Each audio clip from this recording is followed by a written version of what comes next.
Now we all have our favourite YouTubers, ones that have inspired us to take up hobbies or get invested into a community, or some that have given us more laughs than a Japanese schoolgirl, or just simply entertained us for multiple years, and they have released absolute serotonin and memories directly into our brains whilst watching their content, only for both elements to be used against us when we revisit their channel years later, after wondering the question, oh, I wonder what happened to that YouTuber, they're probably still uploading, right? And you come across a corpse of a channel slowly rotting away, and the last upload was 5 years ago. And the feeling of dread and all the memories just hit you all at once, and the depression starts to seek in. I grew up with the likes of PewDiePie, Smosh, Vanoss, CNanas, Soviet Womble, Filthyfrank, iDubbbz, Leafy, Luna with his 5th story about how he got high and destroyed some poor woman's reproductive system, and unfortunately in my later adolescence, XQC and soda popping. But I've seen my fair few of entertainers just up and leave. The only one actually being excusable on that list is Eddsworld. But I'm glad I grew up when I grew up, because if a genie came out of my lava lamp and told me I had to go back to being a child in the current year and grow up all over again, I would rather get a copper cock piercing and stick it in an electrical outlet. It's actually terrible what kids have to grow up with nowadays on YouTube. But who are those YouTubers that just up and left? First is a childhood favourite of mine, and you may know him as well. He arguably popularised a single mod that would later turn into its own standalone game, which wasn't as good as the mod, at least on launch, and for a few years after. And that person is Frankie on PC in 1080p. Now, Frankie's content was very unique, playing games like Dayz whilst providing an in-depth story, and on his later uploads he would put heavy effort into these stories, where it wasn't just meeting random people and shooting them in the head. It would later turn into complex choreography, animations, adding his own models, and forging his own stories with heavy editing. Now I came across this video of Frankie, I still remember it to this day, and it made me hellbent on wanting to get Dayz, which led to multiple viruses on the family computer, and it was fluent in Mandarin. 朋友是一个坚韧不拔的纪录片，在香港这座城市的设置。 And these videos garnered millions of views, and a bunch of people rushed to get Dayz. And if you asked anyone who Frankie on PC in 1080p was back then, a majority of them would have known. He could narrate an average Battlefield game and make it sound like your average David Attenborough wildlife documentary. Okay, coming in like Jason Bourne. Oh, he's right here. Throw the clever grenades! But Frankie would stop uploading as much as he did 7 years ago, with occasional videos being uploaded, his last one being 6 months ago. But he just isn't posting as regular as he used to. His first break started when he was dissatisfied with the numbers his videos were getting. And in real life, he was a lawyer. The Saul Goodman with a somber British voice and an interest in Dayz. Well, not full lawyer, he was paralegal. And he would just quit. He gave the reasoning he wanted to rebrand his channel and make more videos, whilst focusing on himself. And occasionally, much to my enjoyment, you'd see him pop up on a Soviet Womble stream. Soviet Womble who also has the same problem. His next video is probably going to be in the next century. But Frankie would upload and then just go dark again. And since 2017, he's not been uploading regularly. And when he does upload, it is sometimes the video from like 4 years ago that he's only just got round to editing. Now, I love Frankie, and to see his occasional return is always brought enjoyment to me, and his videos are so well edited and so well narrated, and he made content with great people like Sada, who still uploads to this day with Frankie. Okay, it might have been 2 to 3 months ago, but shut the fuck up. But he is a legend, and it is so unfortunate that he didn't get the additional attention to his videos that he needed. But I will wait another 6 months, 6 years, the same length of time it takes to make a Soviet Womble video, just to see him play Dayz once again. This is Dayz. But the next person is long gone and never coming back. But let's just step into a time machine and go back to 2016. 2016. Pokemon Go was at its peak, COD Black Ops 3 was still being played, and Harambe had just been slaughtered because a kid thought it was a petting zoo instead of an enclosure. You know, I'm one of those people that think ever since Harambe's heart stopped, the world just got significantly worse. But life was probably just the same in 2016. The grass is always greener in the past. Anyway, 2016 YouTube was very different. I could tell someone to go commit seppuku in a malicious manner and actually be perceived to be a good guy.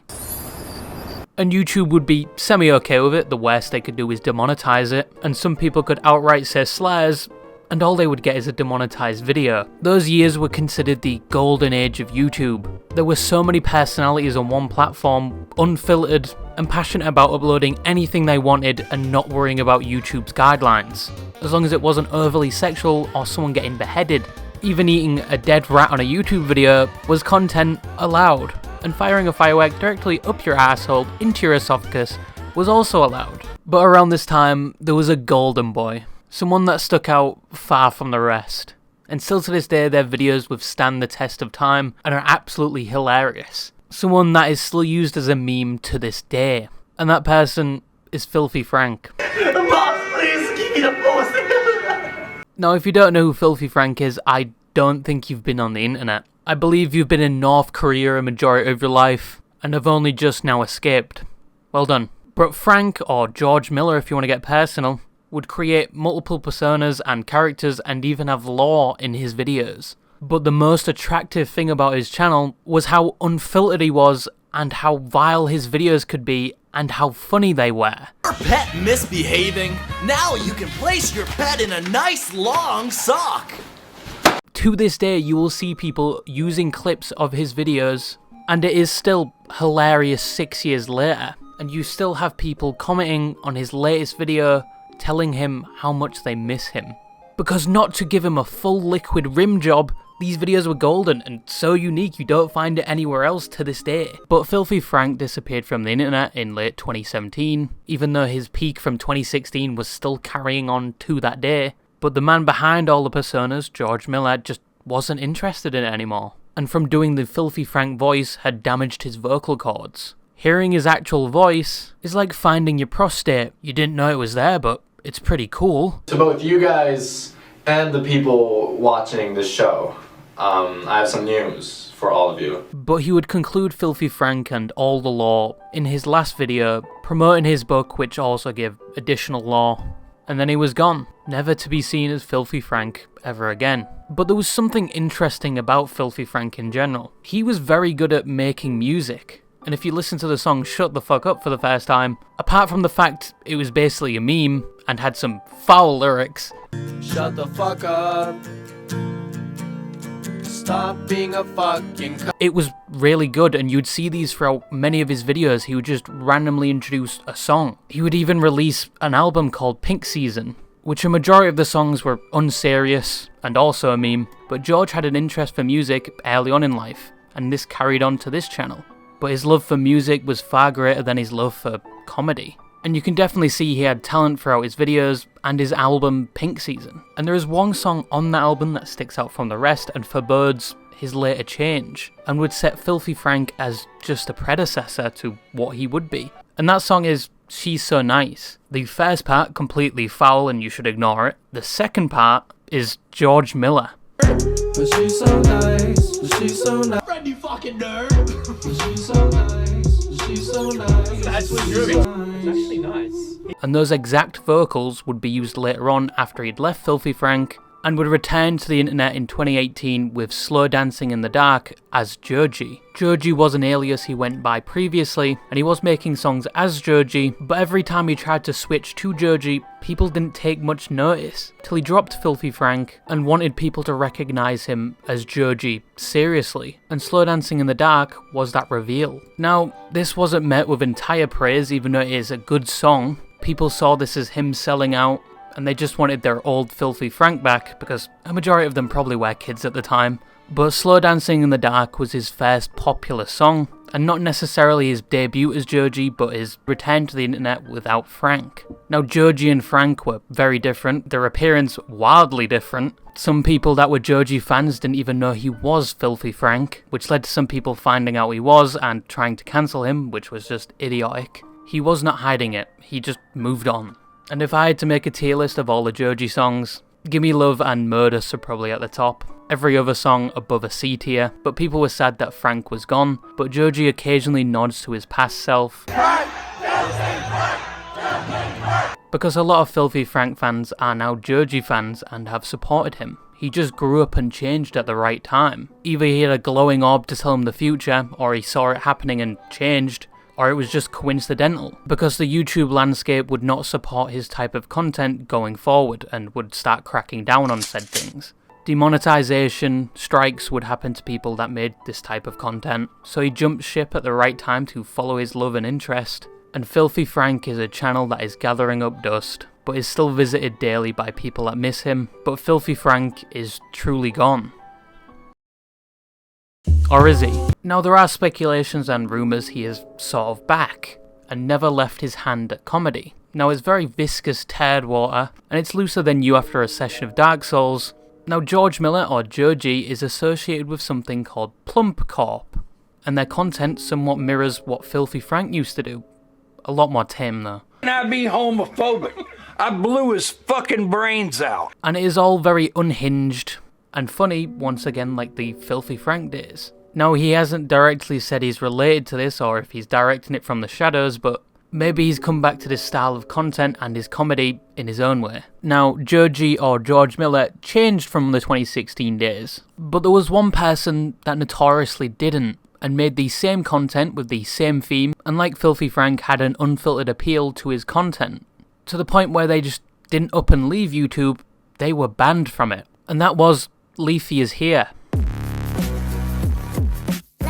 Starting all the way back in 2011, Leafy would start a trend that is still seen on today's YouTube, and has inspired a bunch of YouTubers like Turkey Tom, and increased the trend of putting CSGO surf gameplay in the background, with the main interest being the commentary. And to the people that said I started off like this, and I'm a Leafy clone, the Royal Mail really isn't good with one-day delivery, so you might have to wait a bit for that pipe bomb. But Leafy would hit his peak around 2015 to 2016, and his content revolved around talking about other people, often their appearance, and how he doesn't like them. Isn't that right, ma'am? It is, thank you. Getting recorded out of nowhere by a fat smelly guy wearing a fucking fedora that probably smells like Doritos. Along with some hyperbolic statements, followed by the word literally 20 times over. Literally. Now admittedly, Leafy's content was very unique and entertaining, because in the 2015 to 2016 days, people really loved when other people critiqued others, even if it's not valid or with no evidence. And a lot of his content could be seen as bullying, but people ate that shit up back in 2016, even if it was making fun of a disabled person or a child. But YouTube allowed it, so no one really cared. It was 2016, people loved to hate on each other at that time. But Leafy would take his first break in early 2017, after the aftermath of iDubbbz. 2 hitters go back. Now I don't know if you know this, but if iDubbbz made a content cop on you, your career on YouTube was basically over. It was the final nail in your coffin. It was the Grim Reaper knocking at your door. It was over. You would get a bunch of comments from iDubbbz fans, and just generally all your videos would get disliked if iDubbbz had a valid point against you. But when he launched the video back in 2016, his point against Leafy was, he's a bully that makes fun of people's appearance, and he has no chin. Even going so far to create a bedtime story about him trying to hide his chin.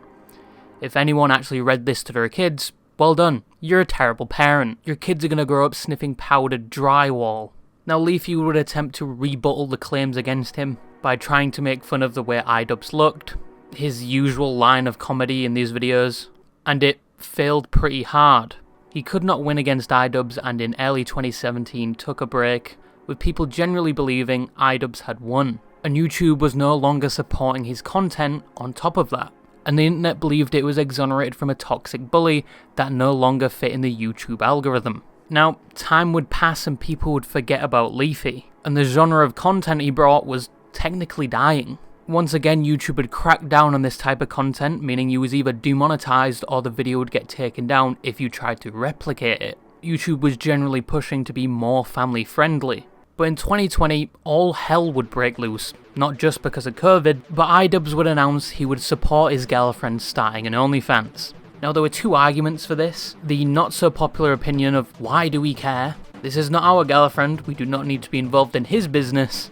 And the more popular opinion, iDubbbz is a cuckold simp that likes to watch his girlfriend post her body to other guys. This would also lead to a mass exodus from his community, because people knew iDubbbz for his edgy humour and his uncensored jokes.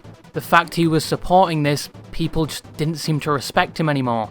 And this also meant that his opinion about other things was now invalid, which gave the perfect opportunity for someone to come back and rear their head over YouTube once again. And that was Leafy. He would return to make fun of iDubbbz. Dude, you're a fucking cuck. And a lot of people welcomed his return. They had just lost iDubbbz, and there was a void to be filled. So iDubbbz had technically lost his platform, and Leafy had returned to regularly upload again, with all transgression against Leafy now void. Now with his daily uploads, he really didn't change much from before. It was the same style of uploads, just a different target. And his last target before his demise was Pokimane. Because this was around the time where the Simps and the It's a Gundam drama was ongoing, where It's a Gundam would make the point that Pokimane has die-hard fans, Simps, and Leafy would make content nukes targeting Pokimane, and every response he would get from her, he would make another video based on that response, including the time when people would speedrun getting banned from her Discord just by associating themselves with Leafy. But this would lead to his own failure, as YouTube had just updated their harassment policy, and he had uploaded multiple videos about Pokimane, combined creating a duration of an hour.